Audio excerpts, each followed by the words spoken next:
Perkenalkan, nama saya Brave Christopher Roring dengan NIM 0733002309. Saya akan mempresentasikan metode pertambangan bawah tanah pada batu bara. Untuk yang pertama ini ada pendahuluan. Metode tambang bawah tanah atau underground mining tetap menjadi pilihan yang penting, khususnya untuk lapisan batu bara yang berada di kedalaman lebih dari 150 meter atau di bawah pemukiman hutan lindung atau wilayah yang tidak memungkinkan dilakukannya pengupasan permukaan.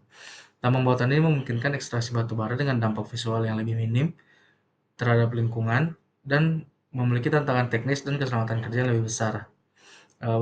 Tantangan yang besar pada penambangan bawah tanah ini seperti risiko runtuhan batuan atau rockfall atau longsornya atap tambang. Kemudian bisa menyebabkan potensi ledakan gas metana, kebutuhan ventilasi yang rumit dan mahal, serta membutuhkan drainase untuk mencegah banjir tambang dan keterbatasannya alat berat yang hanya bisa digunakan di ruang sempit sehingga memperhambat produktivitasnya. Berikutnya ini ada metode penambangan bawah tanah. Yang pertama ini ada room and pillar. Jadi metode ini membentuk ruang atau room yang ditambang dan pilar untuk batu bara yang ditinggalkan untuk menyangga batuan atap. Lorong-lorong ini dibuat sejajar dan bersilang membentuk blok seperti papan catur yang seperti pada di gambar ini. Kemudian pilar-pilar ini dibiarkan untuk menahan tekanan batuan dari atas dan pada tahap akhir sebagian pilar akan bisa ditambang kembali jika kondisi memungkinkan atau bisa dibilang juga secondary mining. Untuk penerapan room and pillar ini dapat dilakukan jika sim batu bara datar atau landai, atau bisa dibilang kurang dari 10 derajat, dan ketebalan sim umumnya 1,5 hingga 4 meter. Dan serta batuan atap pada terowongan itu relatif kuat, dan cocok untuk kedalaman yang kurang dari 300 meter, dan cocok untuk batu bara menilai tinggi dengan kondisi teknis yang terbatas. Kelebihannya pada room and pillar ini, investasinya lebih rendah dibandingkan long wall, mudah dikembangkan secara bertahap, dan peralatan lebih sederhana seperti continuous miner, shuttle car, dan produksi bisa dimulai lebih cepat. Untuk kekurangannya room and pillar ini, recovery-nya rendah, yaitu 50 hingga sampai 65% saja, karena pilar tidak ditambang seluruhnya. Dan risiko overburden collapse jika pilar dirusak atau ukuran tidak tepat, dan kurang cocok untuk sim yang sangat tebal atau dalam. Tahapannya pada room and pillar ini seperti penggalian development entire atau lorong utama, pembentukan room and pillar sesuai pola desain, pengangkutan batu bara dengan conveyor atau shuttle car, ventilasi dibuat dengan lorong paralel, dan secondary mining jika memungkinkan dengan menambang sebagian pilarnya. Berikutnya ini ada long wall mining. Long wall ini merupakan metode yang memotong seluruh dinding panjang atau long wall face batu bara secara terus-menerus menggunakan mesin pemotong atau shearer atau plow. Batu bara ini jatuh ke konveyor dan dibawa ke permukaan.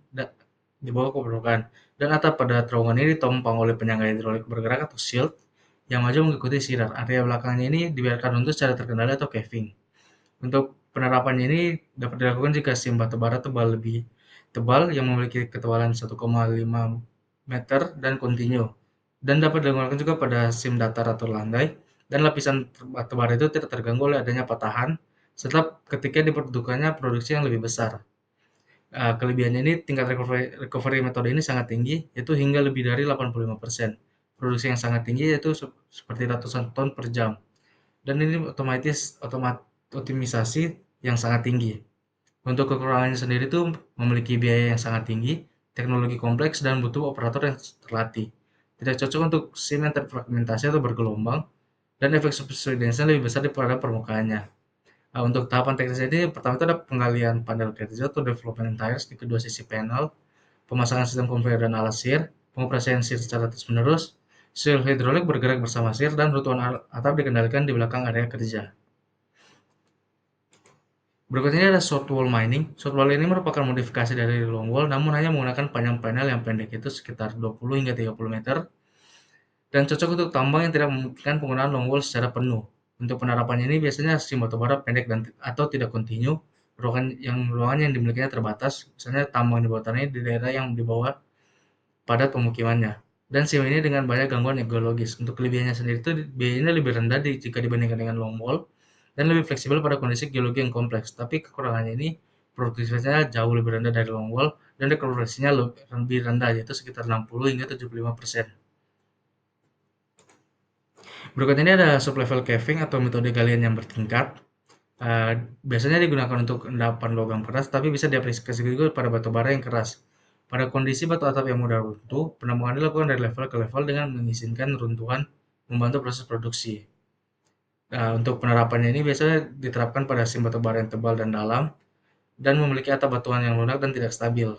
Serta SIM yang berkeringat tajam yang lebih dari 25%, 25 derajat maksud saya. Seperti dapat dilihat di gambar ini, dia memiliki kemiringan yang kurang lebih 25 derajat.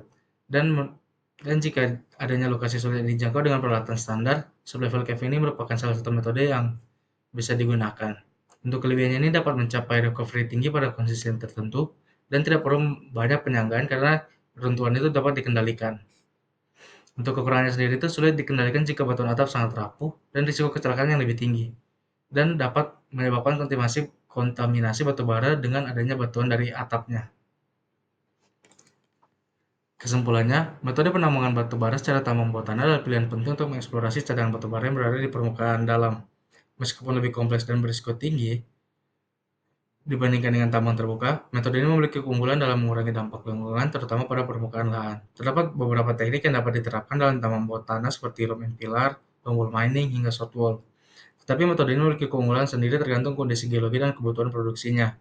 Dengan perkembangan teknologi, metode tambang bawah tanah diharapkan mampu menjadi solusi untuk memaksimalkan cadangan batu bara secara berkelanjutan dan aman. Berikut ini ada daftar pustaka yang saya gunakan untuk menyusun materi ini. Sekian dari saya, jika ada salah kata maupun kurangnya mohon dimaafkan. Terima kasih.